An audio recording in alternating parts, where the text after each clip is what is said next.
Hello friends, कैसे हो आप सब लोग। एसएससी जेई के लिए मोस्ट इंपोर्टेंट क्वेश्चंस को हम कर रहे थे।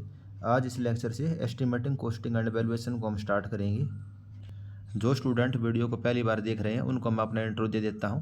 एसएससी जेई 2023 से मेरी 8th रैंक थी, ये मेरा रोल नंबर है। उसके अलावा एसएससी जेई 2022 में मेरा सिलेक्शन हो रखा है और ये सब एग्जाम मैंने क्लियर किए हुए हैं।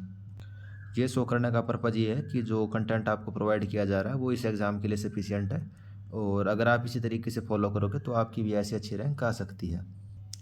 दोस्तों, फ्लूइड मैकेनिक्स सोम हमने कंप्लीट कर लिया है और आज हम एस्टिमेटिंग कॉस्टिंग को स्टार्ट करते हैं। क्वेश्चंस थोड़े डिफ़िकल्ट हो सकते हैं क्योंकि हमने बिल्कुल ईजी क्वेश्चंस नहीं लिए हैं। आपको रोज़ एक सब्जेक्ट रिवाइज करना है, 1 सब्जेक्ट की रिवीजन करनी है आपको, तो ईजी क्वेश्चंस आपके वहाँ से कवर हो जाएंगे। तो अपना सॉल्यूशन अब हम स्टार्ट करते हैं। The unit of measurement in quintal for, तो यूनिट ऑफ मेजरमेंट क्विंटल्स के अंदर हम किस चीज़ को मेजर करते हैं। जो कोलैप्सिबल गेट होते हैं रेल्स के साथ, उसको हम इसके अंदर मेजर करेंगे। किसके अंदर? मीटर स्क्वायर में। जो कोलैप्सिबल गेट होते हैं, जो इस टाइप से के गेट आपको दिखते हैं दुकान वगैरह में या बैंक वगैरह के अंदर, जो शटर होता है इस टाइप के जो बैंक रहते हैं, वे क्या होते हैं? Collapsible gate. वो ऐसे कोलैप्स होकर बंद हो जाते हैं और ऐसे खुल जाते हैं, तो उसको हम किसके अंदर मेजर करते हैं? उसको मीटर स्क्वायर के अंदर मेजर करते हैं। रोलिंग शटर, जो दुकानों के शटर होते हैं परचून की दुकान वगैरह के, तो वे रोलिंग शटर हो गए, उनको भी हम मीटर स्क्वायर के अंदर मेजर करेंगे। एक्सपेंडेड मेटल वायर नेटिंग, तो जो तार बंदी होती है खेत वगैरह के चारों तरफ या प्लॉट वगैरह के चारों तरफ, मेटल की वायर से हम वो कर देते हैं, बाउंड्री बना देते हैं, उसको किस में मेजर करेंगे? उसको भी मीटर स्क्वायर के अंदर मेजर करेंगे।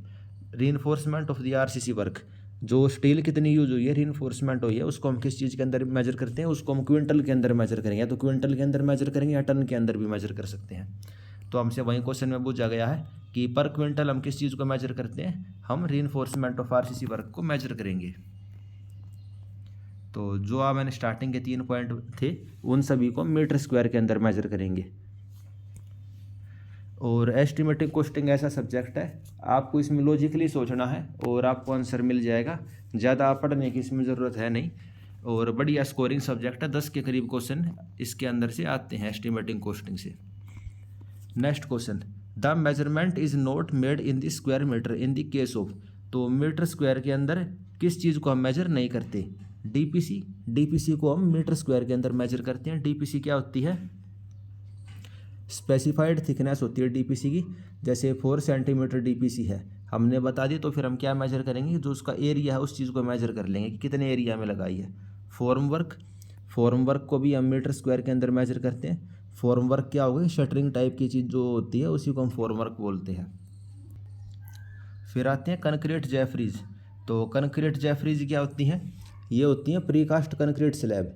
जैसे कि टाइल हो गई ना आपकी, तो उसी टाइप की कुछ कंक्रीट की बनी हुई होती हैं ये, तो उसको हम क्या बोलते हैं? कंक्रीट जेफरीज बोलते हैं। और वेरी लोअर केबिलिटी होती है कंक्रीट जेफरीज के लिए। फिर आरसीसी छज्जा, जो आरसीसी का छज्जा होता है उसको आप किस चीज़ में मेजर करोगे? उसको आप मीटर क्यूब के अंदर मेजर करोगे। और हमसे क्वेश्चन में यही पूछा हुआ है, आप किस चीज़ को मीटर क्यूब के अंदर मेजर करोगे? आरसीसी छज्जा को। इसके अंदर सिंपल सा कंसेप्ट है, जैसे वायर है, तार हो गई, तो तार को आप किस चीज़ में मेजर करोगे? मीटर के अंदर। यानी किसी चीज़ की लेंथ आपको दिख रही है तो मीटर के अंदर। या फिर कोई पतली सी पट्टी हो गई, ये पतली सी पट्टी है, स्ट्रिप है, तो इसको किस में मेजर करोगे? लेंथ के अंदर मेजर करोगे। लेकिन सपोज करो फर्श हो गया आपका, या आपने किसी दीवार के ऊपर पेंट करना है, तो उस चीज़ को आप किस चीज़ में मेजर करोगे? उसको आप मेजर करोगे मीटर स्क्वायर के अंदर। लेकिन अगर आपको कोई स्लैब बनानी है, तो स्लैब की तो लेंथ भी होती है, ब्रेथ भी होती है और हाइट भी होती है। कोई स्लैब है तो उसकी लेंथ, ब्रेथ और हाइट तीनों चीज़ें होती हैं। तो उस चीज़ को हम किस चीज़ में मेजर करेंगे? उस चीज़ को हम मेजर करेंगे मीटर क्यूब में। जैसे मान लो स्लैब है या बीम है तो उसको मीटर क्यूब में। तो यही कंसेप्ट हर जगह लगेगा, माइंड से सोचना है और इजीली क्वेश्चन आप इसे अटैम्प्ट कर पाओगे। Next question, the quantity of brick work in foundations and plinth per day पर मैसन। तो क्या चीज़ बतानी है? Brick work in foundation and plinth पर मैसन, यानी कि एक मजदूर फाउंडेशन के अंदर और प्लिंथ के अंदर कितनी ब्रिक वर्क को कर पाएगा। तो दोस्तों वो कितनी कर पाएगा? 1.25 मीटर क्यूब ब्रिक वर्क वो कर पाएगा। तो इम्पोर्टेंट पॉइंट है, ये चीज़ें आपको याद होनी चाहिए। कि एक मजदूर एक दिन में कितना काम कर पाएगा। ये स्टैंडर्ड सी चीज़ें हैं। इस लेक्चर के अंदर ही आपको ये सारी चीज़ें याद हो जाएंगी। जो जो इम्पोर्टेंट वाले पॉइंट हैं वो हमने पूरे लेक्चर के अंदर लिए हुए हैं। तो एक मजदूर कितनी कर पाएगा, 1.25 मीटर क्यूब पर डे। कहाँ पे, फाउंडेशन और प्लिंथ के अंदर। Next question, the following document contains detailed description of all item of work excluding their quantities along with their current rate. तो ऐसा कौन सा डॉक्यूमेंट होता है जिसके अंदर डिटेल डिस्क्रिप्शंस होता है हर आइटम्स का, excluding their quantities along with their current rate. तो उसकी क्वांटिटी को छोड़ के लेकिन उसका डिस्क्रिप्शन होएगा। जैसे कि ईंटें हैं तो ऐसे बता देंगे भाई ब्रिक का डिस्क्रिप्शन, लेंथ ब्रेथ हाइट ये होगी, उसका रेट वगैरह ये होगा। लेकिन उसके अंदर क्या नहीं होगी, एक्सक्लूडिंग देयर क्वांटिटी, यानी क्वांटिटी नहीं बता रही। क्वांटिटी तो हम जो हमारी स्ट्रक्चर है या ड्राइंग वगैरह है उसको देख के ही निकाल लेंगे। तो ये सब चीज़ें किसके अंदर होती हैं, ये सब चीज़ें होती हैं दोस्तों शेड्यूल ऑफ रेट के अंदर। शेड्यूल ऑफ रेट किस टाइप से समझ सकते हो आप, जैसे आप होटल के अंदर जाते हो तो होटल वाला आपको मेनू दे देता है। मेनू के अंदर सभी आइटम के नाम होते हैं और रेट लिखा हुआ होता है कि भाई बटर रोटी का ये रेट है या फिर 500 मिलीलीटर लस्सी का ये रेट है। तो आपको ये पता चल गया। तो वो चीज़ किसके अंदर होती है, शेड्यूल ऑफ रेट में। भाई 50 रुपये रेट है, 100 रुपये रेट है।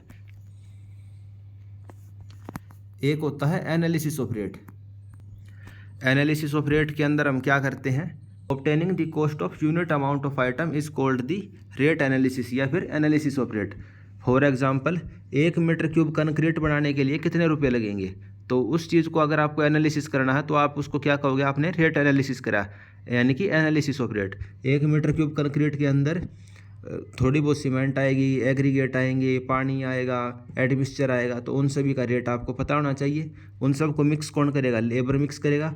तो लेबर कितने रुपए लेगा, मान लो 1 मीटर क्यूब कंक्रीट बनाने में 4 घंटे लगते हैं तो लेबर का 4 घंटे का रेट, फिर ट्रांसपोर्ट का कॉस्ट, मटेरियल की कॉस्ट, लेबर की, इक्विपमेंट की और प्रॉफिट वगैरह है। भाई 10% आप प्रॉफिट वगैरह जोड़ रहे हो तो उस चीज़ को निकालने को आप क्या कहोगे, analysis of rate. I hope इस चीज़ को आप समझ पाए होगे। फिर एक टेंडर डॉक्यूमेंट होता है। टेंडर डॉक्यूमेंट क्या होता है, a tender is a submission made by a prospective supplier या bidder in response to invitation to tender. Tender यानी कि कोई काम वगैरह होने लग रहा है तो जो ठेकेदार वगैरह है वो क्या करेगा, उसके लिए अपना पूरा प्रोस्पेक्टिव है वो बताएगा कि जी इस काम को मैं इतने रुपए में कर पाऊंगा। तो क्या कहेंगे उसको कि भाई ठेकेदार ने, कॉन्ट्रैक्टर ने क्या कर दिया, टेंडर डाल दिया। तो टेंडर डॉक्यूमेंट। Abstract estimate.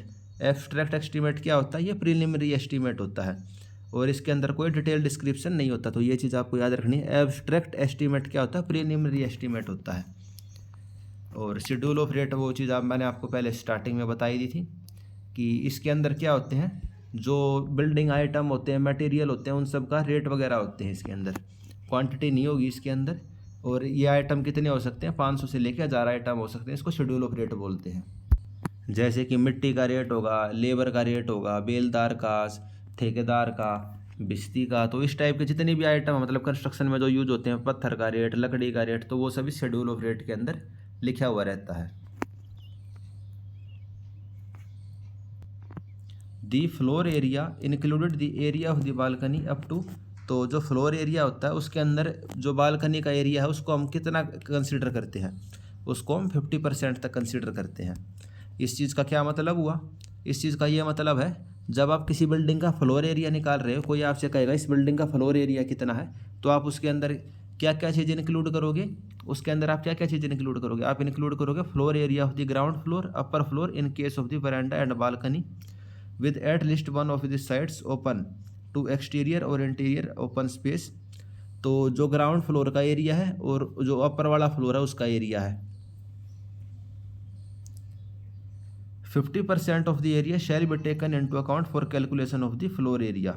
तो जो वेरांडा वगैरह है उस या बालकनी हो गई, उस बालकनी का 50% एरिया भी आप उस कैलकुलेशन के अंदर कंसिडर करोगे। जैसे फ्लोर का एरिया हो गया, ये फ्लोर है, ये बरामदा है, वेरांडा है, तो इसका एरिया 100 मीटर स्क्वायर है, इसका 50 है। तो फ्लोर एरिया आप कैसे निकालोगे, 100 + 50/2। तो इस जो वरांडा है इसका आपने 50% यानी कि 50 का 50% आपने कंसिडर करोगे। वहीं इस क्वेश्चन में लिखा हुआ है कि फ्लोर एरिया के अंदर जो बालकनी का कितना एरिया कंसिडर करेंगे, 50% area. Next question, the quantity of would for shutters of the door and window is calculated in. तो जो वुड की क्वांटिटी होती है किस चीज़ के लिए, shutter of door and window, वो आप किस चीज़ के अंदर कैलकुलेट करोगे, वो आप कैलकुलेट करोगे मीटर स्क्वायर के अंदर। अब इस क्वेश्चन के अंदर एक चीज़ देखिए, मैंने हाईलाइट की हुई है किस चीज़ को, शटर्स को, शटर के नीचे अंडरलाइन की हुई है।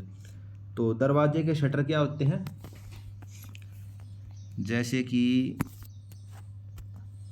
ये दरवाज़ा है तो एक पैनल इस टाइप से होगा, एक पैनल इस टाइप से, एक पैनल इस टाइप से। तो जो पैनल टाइप के दिख रहे हैं ना, इनको हम शटर बोलते हैं, इनको हम क्या बोलेंगे, शटर बोलेंगे। तो इस चीज़ को किस में मेजर करेंगे, मीटर स्क्वायर के अंदर मेजर करेंगे, क्योंकि ये मीटर स्क्वायर के अंदर एरिया आएगा ना इसका दरवाजे का। तो इसको आप किस चीज़ में मेजर करोगे, मीटर स्क्वायर के अंदर मेजर करोगे। Wood work, door and window frame, चौखट, rafter beams, roof truss are measured in metre.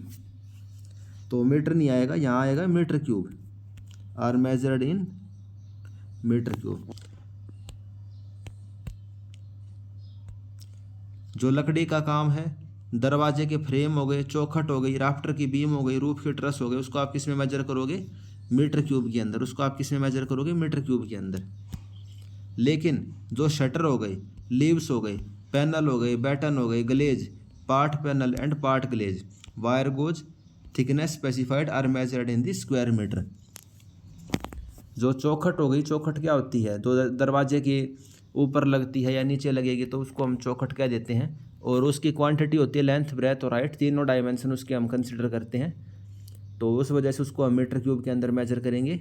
और लेकिन जो दरवाजा है, दरवाजे का पैनल हो गया, शटर हो गया, उसकी केवल हम जो लेंथ इनटू ब्रेथ ये डायमेंशन कंसिडर करते हैं। उसकी हाइट जो विड्थ है उसको हम कंसिडर नहीं करते। तो उसको हम किस में मेजर कर रहे हैं, शटर्स को हम मेजर कर रहे हैं मीटर स्क्वायर में। जो चौखट है, राफ्टर बीम है, ट्रस है, उनको मेजर करेंगे मीटर क्यूब के अंदर, उनको मेजर करेंगे मीटर क्यूब के अंदर।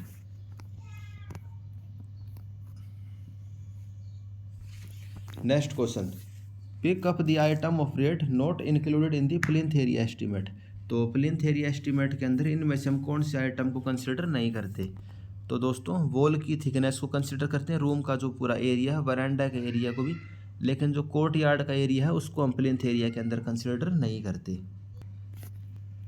तो क्या क्या चीज़ कंसिडर होती हैं, वॉल की थिकनेस, रूम का एरिया, वरांडा का एरिया, ये सब प्लिंथ एरिया में आएंगे। लेकिन जो कोर्ट यार्ड का एरिया है उसको प्लिंथ एरिया के अंदर हम कंसिडर नहीं करते। तो कोर्ट यार्ड का एरिया हो गया या फिर कैंटिलीवर पोर्च हो गई, इस टाइप की जो चीज़ें होती हैं उसको हम इसमें प्लिंथ एरिया में कंसिडर नहीं करते। प्लिंथ एरिया क्या होता है, built up covered area of the building, यानी कि दीवारों के, जैसे आपका कोई घर है, ये इसकी दीवारें हैं, तो ये पूरा का पूरा जो एरिया है जहाँ पे आपने स्ट्रक्चर को बना रखा है दीवार समेत, तो वो क्या हो गया, प्लिंथ एरिया हो गया। लेकिन बाहर कोई बरामदा है, कोर्ट यार्ड है, आंगन वगैरह है, तो उस चीज़ को हम कंसिडर नहीं करेंगे। नेक्स्ट क्वेश्चन, ए वर्क कॉस्टिंग ₹20,000 इस टर्म एज। तो 20,000 रुपये तक का कोई काम, उसको आप क्या कहोगे, उसको आप पैटी वर्क बोलोगे।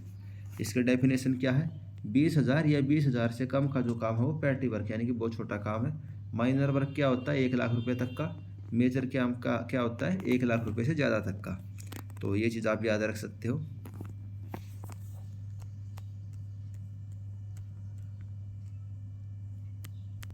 Next question, indicating work left in the excavated trench to facilitate the measurement of the borrow pits are known as. तो क्या मतलब हुआ इस लाइन का, इस लाइन का मतलब ये है, जब आप बोरो पिट्स वो कर रहे हो, एक्सकेवेशन कर रहे हो, जैसे खेतों की मिट्टी उठवा देते हैं ना लोग, अगर आपने किसी खेत की मिट्टी उठी हुई देखी होगी, तो ये आपका खेत है, इसकी मिट्टी यहाँ तक थी, आपने किसी कौन ठेकेदार को कहा कि भाई 2 फुट मिट्टी उठा दो, तो उसने मिट्टी उठा दी। लेकिन क्या करेगा वो, जगह जगह इस टाइप से कि भाई 15-20 सेंटीमीटर के इस टाइप के पिलर से खड़े हुए दिखेंगे उसके अंदर, जो मिट्टी के ही, वहाँ से वो मिट्टी को नहीं उठाएगा।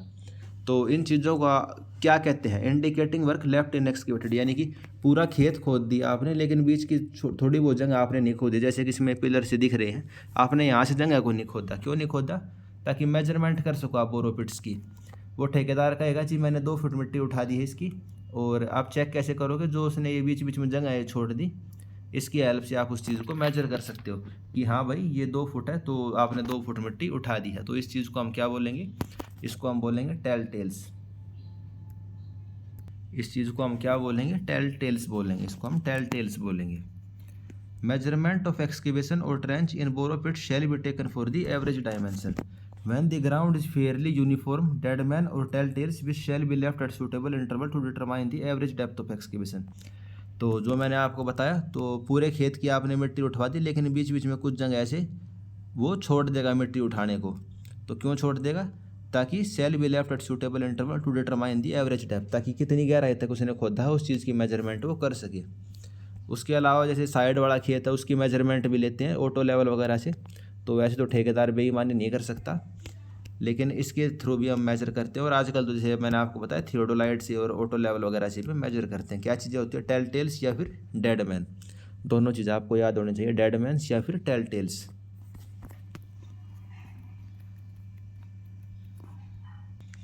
Next question, of the total estimated cost of the building the cost of electrification usually account for. तो कॉस्ट ऑफ इलेक्ट्रिफिकेशन किसी बिल्डिंग की कितने होती है? 8% के करीब होती है। तो 8% of the total cost is cost of electrifications. Wiring की, स्विच की और जो सब इलेक्ट्रिक आइटम्स होते हैं उसके लिए 8% हम लेते हैं। When colour washing and asbestos cement corrugated sheets are done. तो एस्बेस्टोस सीमेंट कोरुगेटेड शीट्स, उनकी जब हम कलर वाशिंग कर रहे हैं, पेंटिंग वगैरह कर रहे हैं, तो एस्टिमेटिंग के अंदर जो प्लेन एरिया शीट है उसको हम कितने से इंक्रीज़ कर देते हैं? उसको हम 20% से इंक्रीज़ कर देते हैं। क्यों करते हैं? एक तो सिंपल ये शीट थी, मान लो ये 10 मीटर स्क्वायर है और एक शीट ये हो गई, तो जो नीचे वाली शीट है उसके अंदर ज़्यादा एरिया है तो हम कितने इंक्रीज़ कर देंगे? जैसे इसने बताया 20% से, तो यहाँ 10 है तो यहाँ कितना हो जाएगा? 12 मीटर स्क्वायर। यहाँ कितना एरिया हो जाएगा? 12 मीटर स्क्वायर। तो इस चीज़ को हम करते हैं एस्टिमेटिंग के अंदर, और किस शीट के अंदर कितना करते हैं वो आप देख सकते हैं। When painting on corrugated sheet on estimated plain area should be increase in the following %। Corrugated steel sheet, जो स्टील की शीट्स हैं, कोरुगेटेड्स यानी कि ऐसी हैं, उबड़ खाबड़। ये पैटर्न आपने नॉर्मली देखा होगा जो टिन की शेड वगैरह होती है उनके अंदर। तो स्टील की शीट के अंदर हम कितना करेंगे? 14% करेंगे। ये गलत लिखा हुआ 10%, या हम कितना करेंगे? 14% करेंगे। और semi corrugated asbestos cement sheet के अंदर कितना करेंगे? 10%। कोरुगेटेड, सेमी कोरुगेटेड में तो 10%, और जो फुल्ली कोरुगेटेड हैं उसके अंदर कितना करेंगे? हम 20% करेंगे। और एक दोस्तों क्या होती है? नैनीताल पैटर्न की शीट होती है। नैनीताल पैटर्न मतलब नैनीताल में क्या होती हैं? पहाड़ियाँ होती हैं। पहाड़ियाँ कैसी दिखती हैं? पहाड़ियाँ ऐसी दिखती हैं। तो नैनीताल पैटर्न की जो शीट है उसमें हम कितना इंक्रीज़ कर देते हैं? 14% से। और फुली कोरुगेटेड नैनीताल शीट, उसमें हम कितना कर देते हैं? उसमें हम 24% से। वो सॉरी दोस्तों, गलत बता दिया, ये 10% आएगा। नैनीताल के अंदर हम कितना करेंगे? नैनीताल पैटर्न सेमी कोरुगेटेड में 10%, और नैनीताल पैटर्न फुली कोरुगेटेड उसमें हम 24%। और अगर सिंपल शीट का याद रखना तो 14, एस्बेस्टोस में 10 और 20, नैनीताल में 10 और 24। Next question, expected outturn of a 2.5 centimetre cement concrete floor पर मैसन पर डे। तो 2.5 सेंटीमीटर का फ्लोर है सीमेंट कंक्रीट का, तो जो एक लेबर है, एक मैसन है, वो एक दिन में कितना काम कर देगा? तो वो कितना काम कर देगा? 7.5 मीटर स्क्वायर। फ्लोर जो होता है, फर्श होता है, उसकी आपने थिकनेस को स्पेसिफाई कर दिया, तो उसको आप किस में मेजर करोगे? उसको आप मीटर स्क्वायर के अंदर मेजर करोगे, क्योंकि जो इसकी थिकनेस है वो आपने पहले ही बता दी है। और 2.5 सेंटीमीटर का फ्लोर जो होता है, एक लेबर कितना करेगा? 7.5 मीटर स्क्वायर एक दिन के अंदर। 2.5 सेंटीमीटर का मतलब हो गया करीब करीब 1 इंच का floor. Next question, pick up the excavation where measurement are made in the metre square for payment. तो आपको वो ऑप्शन कंसीडर करना है जिसके अंदर हम मीटर स्क्वायर में मेजर करेंगे, ठीक है। Ordinary cutting up to 1 metre, तो नॉर्मली जो आपने कटिंग की है 1 मीटर तक की डेप्थ के लिए, तो उसको आप किस में मेजर करोगे, उसको हम मेजर करेंगे मीटर क्यूब में, क्योंकि ऑर्डिनरी कटिंग है। फिर है surface dressing up to 15 centimetre depth, तो इसके अंदर तो नाम के अंदर ही आ गया सरफेस ड्रेसिंग। तो सरफेस के ऊपर हमने वो किया है, तो क्या हो गया, डेप्थ इसकी ज़्यादा नहीं होगी, तो आप इसको किस में मेजर करोगे, इसको आप मेजर करोगे मीटर स्क्वायर के अंदर। सरफेस एक्सकेवेशन, तो इसके अंदर भी सरफेस शब्द आ गया है, तो सरफेस शब्द का मतलब क्या है कि ज़्यादा डेप्थ तक नहीं होएगी, ऊपर ऊपर तक आप इसके अंदर एक्सकेवेशन कर रहे हो 30 सेंटीमीटर डेप्थ तक, तो ये भी आप मीटर स्क्वायर में मेजर करेंगे। तो बी और सी नंबर जो ऑप्शन है उसको आप मीटर स्क्वायर में मेजर करोगे। लेकिन ऑर्डिनरी कटिंग यानी कि नॉर्मली जो हम कटिंग करते हैं, खोदते हैं ज़मीन को, एक्सकेवेशन करते हैं, उसको हम किस में मेजर करेंगे, उसको मीटर क्यूब में। सरफेस एक्सकेवेशन हो गई या सरफेस ड्रेसिंग हो गई, तो उसको हम किस में मेजर करेंगे, मीटर स्क्वायर में। और जो कटिंग हो गई 1 मीटर से ऑर्डिनरी कटिंग, उसको मीटर क्यूब के अंदर। एक्सकेवेशन और ड्रेसिंग के बीच में क्या डिफरेंस होता है, एक्सकेवेशन होता है खोदना उस चीज़ को, आपने ज़मीन मिट्टी को खोद दिया एक्सकेवेटर से या जेसीबी वगैरह से। और ड्रेसिंग का मतलब क्या हो गया, ड्रेसिंग यानी कि हम कपड़े क्यों पहनते हैं, ड्रेस क्यों पहनते हैं, तो सुंदर दिखने के लिए। तो उसी टाइप से जो आपकी ज़मीन है ऊबड़ खाबड़ है या फिर पत्थर वगैरह पड़े हैं, तो वे पत्थर वगैरह हटा के आपने ज़मीन को समतल कर दी, या फिर जो भी स्लोप वगैरह आपने बनाना था, यानी कि इस सरफेस आपने ड्रेसिंग कर दी, तो उसको आप सरफेस ड्रेसिंग बोलते हो। Next question, approximate cost of the complete labour a percentage of the total cost of building. तो टोटल कॉस्ट ऑफ बिल्डिंग के अंदर से लेबर की कॉस्ट कितनी होती है, तो दोस्तों वो होगी 25%। वो कितनी होगी, 25%। Approximate cost of the complete labour is 25% of the total cost of building. यानी कोई बिल्डिंग 1 करोड़ रुपए में बनी है, तो 25 लाख रुपए तो लेबर की कॉस्ट के ही आ जाते हैं। Next question, the nominal lead and lift allowed for the earthwork in excavation for the foundations are. जो फाउंडेशंस के अंदर नॉर्मली लीड और लिफ्ट हम कितनी कंसिडर करते हैं, हम दोस्तों वो कंसिडर करेंगे 30 मीटर एंड 1.5 मीटर। 30 मीटर की तो हम लीड को कंसिडर करेंगे और लिफ्ट हम कंसिडर करेंगे 1.5 मीटर की।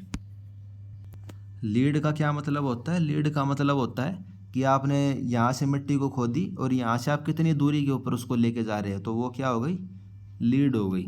और लिफ्ट क्या होती है, कितनी गहराई से आपने मिट्टी को निकाला है और किस साइड पे आप लेके जा रहे हो, उसका जो डिफरेंस होता है वो होता है लिफ्ट होता है। तो नॉर्मली जो अर्थ वर्क होता है एस्टिमेटिंग फॉर 30 मीटर लीड और 1.5 मीटर की लिफ्ट को हम कंसिडर करते हैं। 30 मीटर एंड 1.5 मीटर जो नॉर्मल रेट होता है अर्थ वर्क का 30 मीटर लीड के लिए, 1.5 मीटर लिफ्ट के लिए बताएंगे। उसके अलावा दोस्तों इस क्वेश्चन में एक चीज़ और देख लेना आप, ISI specified the unit of lead as 50 metre measured over the shortest practical route. तो ये क्वेश्चन भी बन सकता है, अगर ISI मुझे कितनी लीड को स्पेसिफाई करता है तो आपको 50 मीटर ऑप्शन सेलेक्ट करना है। नेक्स्ट क्वेश्चन, एक सीमेंट कंक्रीट का रोड है, 1000 मीटर लॉन्ग है, 8 मीटर वाइड है, 15 सेंटीमीटर थिक है, ठीक है, over the sub base of 10 centimetre thick gravel. तो सीमेंट कंक्रीट है 15 सेंटीमीटर थिक और सब बेस है 10 centimetre thick. The box cutting in road crust is, तो जो टोटल कटिंग है रोड क्रस्ट की वो आपको बतानी पड़ेगी। तो इसके अंदर हम क्या कंसिडर करेंगे, box cutting is equal to cubic content length into width into thickness. 1000 metre का रोड है और 8 मीटर इसकी विड्थ है, लेकिन जो इसकी थिकनेस है वो कितनी थिकनेस है, 15 सेंटीमीटर तो सीमेंट कंक्रीट है, 15 सेंटीमीटर तो सीमेंट कंक्रीट है, और इसके नीचे क्या है 10 सेंटीमीटर का ग्रेवल है, तो कितना हो गया 25 सेंटीमीटर। तो 1000 इंटू 8 इंटू 0.25, तो ये आपका कितना आ जाएगा 2000 मीटर क्यूब। तो इस टाइप से एस्टिमेटिंग के क्वेश्चन आपसे पेपर के अंदर पूछेंगे कि कटिंग कितनी होगी, एक्सकेवेशन कितनी करनी पड़ेगी, फिलिंग कितनी होगी, तो लेंथ ब्रेड्थ इनटू जो थिकनेस है या फिर हाइट क्या लो उसकी, वो करके आप निकाल सकते हो।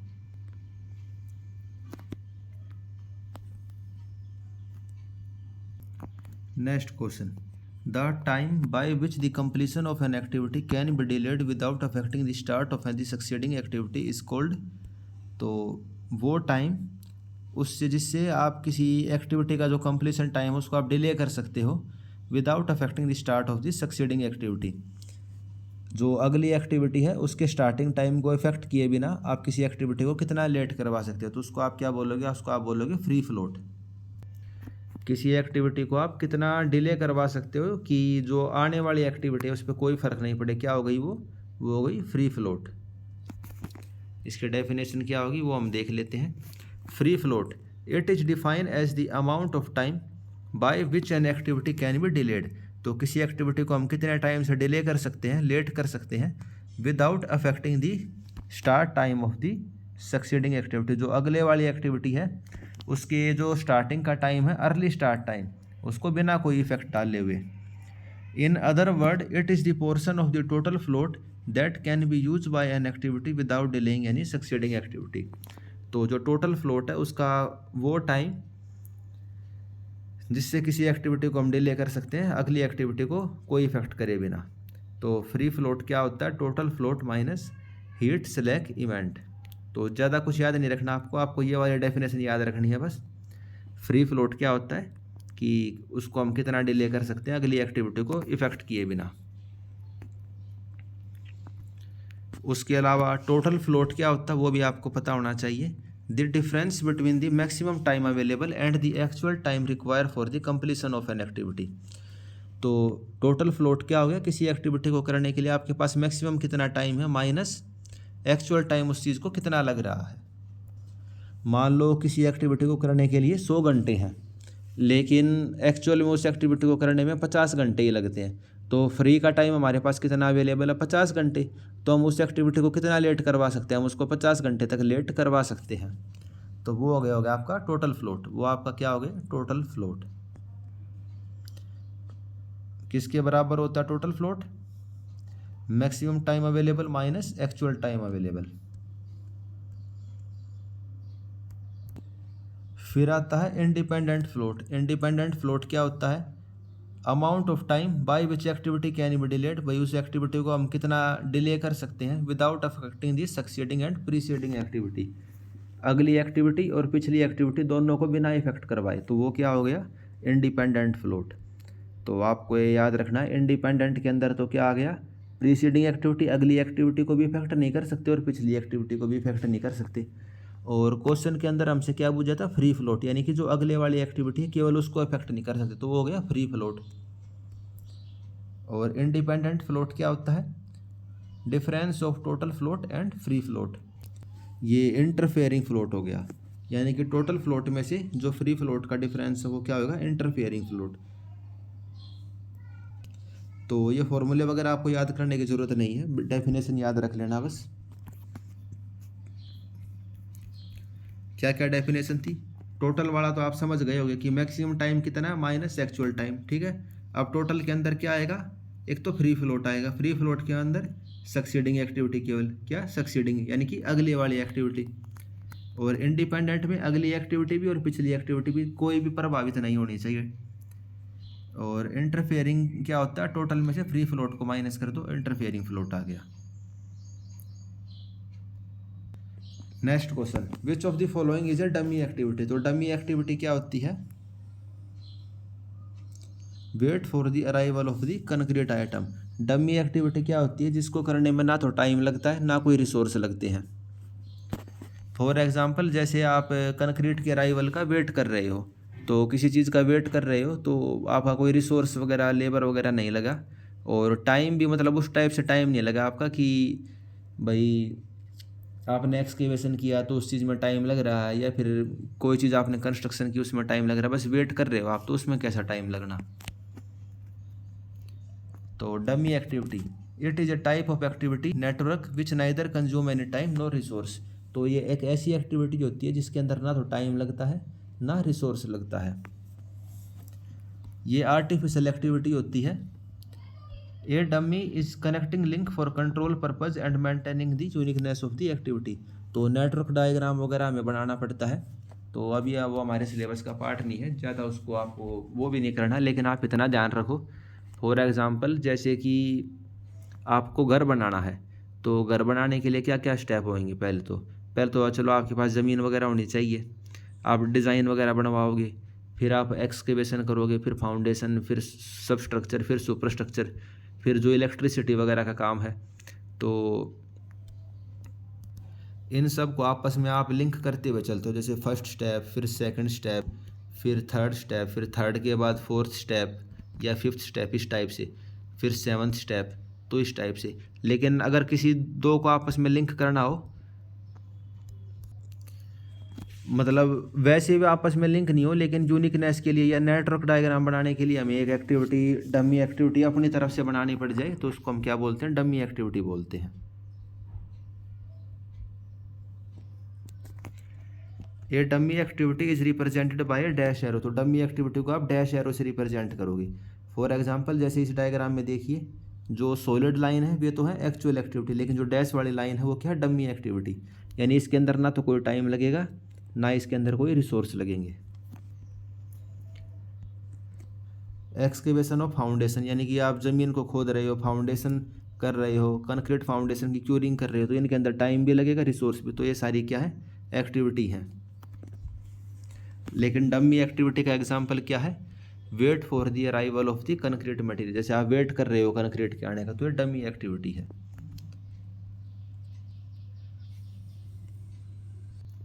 अगर आपके पास बहुत ज़्यादा टाइम है तो टेलीग्राम के ऊपर मैंने जो आपको नोट्स शेयर किए हैं, उसके अंदर ये CPM पार्ट वाला भी है, उसके अंदर आप ये नेटवर्क डायग्राम में डमी एक्टिविटी वगैरह पढ़ सकते हो। लेकिन अगर अभी तक नहीं पढ़ा है, सिलेबस वगैरह ही अच्छे से नहीं हुआ है और प्रैक्टिस ही चल रही है, तो रहने देना इसको। जितना बताया उतना ही सफिशिएंट है इसके अंदर, उससे ज़्यादा जानने की ज़रूरत नहीं है। Next question, cost slope of the direct cost curve is given by. तो डायरेक्ट कोस्ट कर्व का जो कोस्ट स्लोप होता है वो क्या होता है, ये होगा आपका crash cost minus normal cost divide by normal time minus crash time.